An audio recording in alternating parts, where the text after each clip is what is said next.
What's happening, good people? Let's talk about the ever-evolving world of artificial intelligence, specifically the recent moves by OpenAI under the leadership of Sam Altman. It's a tale of ambition, tech wizardry, and of course the pursuit of that elusive beast, artificial general intelligence, AGI. In the AI corner, we've got OpenAI, the organization that's like the cool, slightly unpredictable science teacher who keeps pulling rabbits out of hats. The latest scoop is that OpenAI's 6-member board, a veritable Justice League of tech brains, has taken upon themselves the mighty task of deciding when they've hit the AGI jackpot. This team, starring the likes of Chairman and President Greg Brockman, Chief Scientist Ilya Sutskever, and CEO Sam Altman, are on a mission to define the undefined. AGI, for those who don't breathe binary code, is like the holy grail of AI, a system so smart it outperforms us mere mortals in almost all economically valuable work.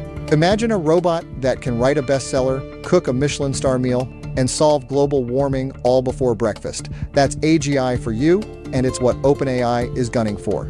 Now, every good quest needs a benefactor, and OpenAI's is none other than tech giant Microsoft. Sam Altman, the Gandalf of this AI tale, is keeping his fingers crossed for continued support from Microsoft in this ambitious endeavor.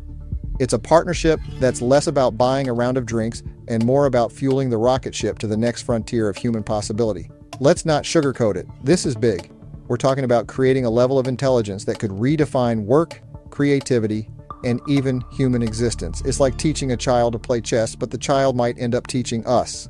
The implications are as exciting as they are terrifying. Will this new form of intelligence be our greatest ally? Or will it look at our human foibles and decide it's better off without us? OpenAI's board, with Altman at the helm, is not just playing with code. They're tinkering with the future. As they inch closer to AGI, we're left wondering, what happens when the student surpasses the master? Will we be celebrating a new age of enlightenment? Or will we be singing folk songs about the good old days before the machines got smarter? So, as we watch this saga unfold, remember, we're not just spectators in a tech show. We're part of a narrative that's writing itself in real time, one code line at a time. And in this narrative, AGI isn't just a plot twist. It's a character that might just steal the show. Stay tuned, good people, because the future is not just coming, it's already knocking at our door.